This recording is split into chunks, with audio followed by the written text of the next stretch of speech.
श्री राम। जय श्री राम। श्री रामचरितमानस के अयोध्या कांड से चित्रकूट से भगवान श्री राम भरत एवं सभी माताओं, राजा जनक और अपनी सासू माँ को विदा करने के उपरांत फिर वो विचार करते हैं और मन में क्या सोचते हैं। गुरु गुरतिये पद बंदी, प्रभु सीता लखन समेत, फिरे हरस भी समय सहित, आए परण निकेत। गुरु वशिष्ठ जी और गुरु पत्नी अरुंधति जी के चरणों की वंदना करके सीता जी और लक्ष्मण जी सहित प्रभु श्री राम जी हर्ष और विषाद के साथ लौटकर परण कुटी पर आए। विदा की निशन मान निषादु, चल्यों हृदय बड़े वीरे विषादु। फिर सम्मान करके निषाद राज को विदा किया। वह चला तो सही, किंतु उसके हृदय में विरह का बड़ा भारी विषाद था। कोल की रात भील बन चारी, बोले फिरे। कोल की रात भील बन चारी, फेरे फिरे जोहारी जोहारी। फिर राम जी ने कोल की रात भील आदि वनवासी लोगों को लौटाया। वे सब जोहार जोहार कर वंदना कर करके लौटे। प्रभु सिय लखन बैठे बटे छाही, प्रिय परिजन वियोग बिल खाई। प्रभु श्री राम जी सीता और लक्ष्मण बड़की छाया में बैठकर प्रियजन और परिवार के वियोग से दुखी हो रहे हैं। भरत सन सुभाव सुबानी, प्रिया अनुज सन कहते बखानी। भरत जी के स्नेह स्वभाव और सुंदर वाणी को बखान बखान कर वे प्रिय पत्नी सीता जी और छोटे भाई लक्ष्मण जी से कहने लगे। प्रीति प्रतीति पचन मन कारणी, श्री मुख राम प्रेम बस भरनी।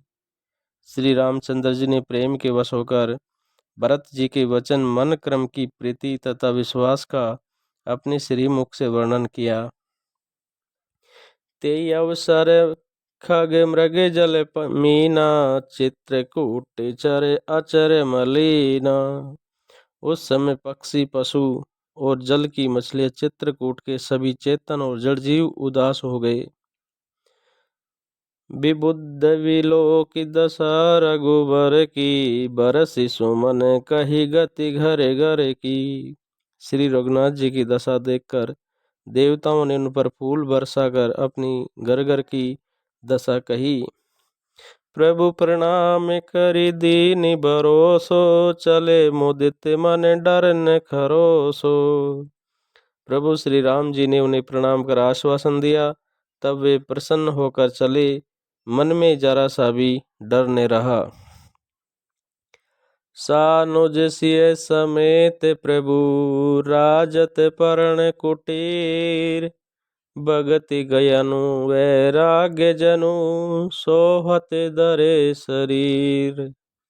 छोटे भाई लक्ष्मण जी और सीता जी समेत प्रभु श्री राम जी पर्णकुटी में ऐसे सुशोभित हो रहे हैं मानो वैराग्य भक्ति और ज्ञान शरीर धारण करके शोभित हो रहे हों। मुनिमय सुर गुर भरत बुहाला, मुनिमय सुर गुर भरत बुआलु, राम विरह सबु साजु बिहालु।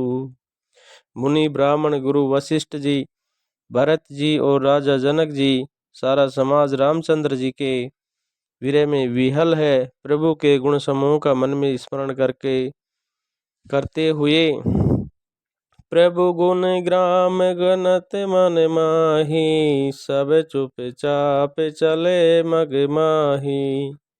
प्रभु के गुण समूह का मन में स्मरण करते हुए सब लोग मार्ग में चुपचाप चले जा रहे हैं। जमुना उत्तरी पार सब भयऊ, शोभा सरु बिनु भोजन गयऊ। पहले दिन सब लोग यमुना जी उतर कर पार हुए। वह दिन बिना भोजन के ही बीत गया। उत्तरी देव सरिसु उत्तरी देव सरे दूसरे बासु, राम सखा सब कीनि सुपासु।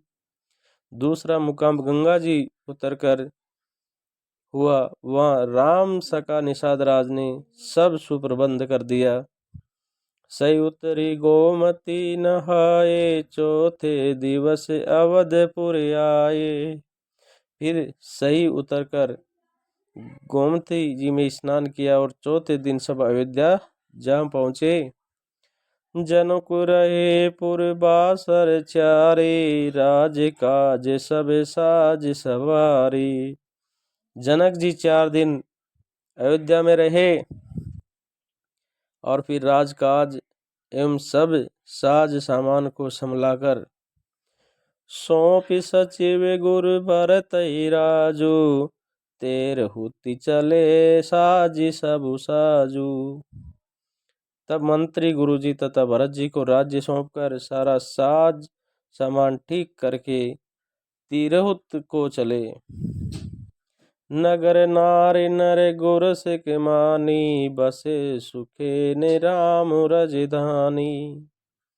नगर के स्त्री पुरुष गुरुजी की शिक्षा मानकर श्री राम जी की राजधानी अयोध्या जी में सुख पूर्वक रहने लगे।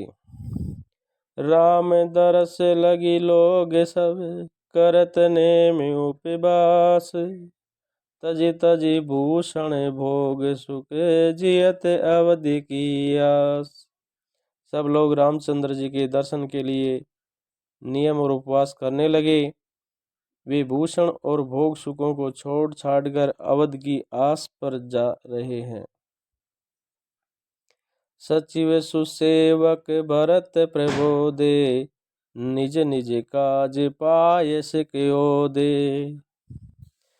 पुनि सिक दीनी बोले लघु भाई, सौंपी सकल मातु सेवकाई।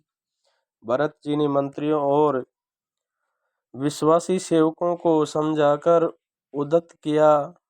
वे सब सीख पाकर अपने अपने काम में लग गए। फिर छोटे भाई शत्रुघ्न को बुलाकर शिक्षा दी और सब माताओं को सेवा उनको सौंपी।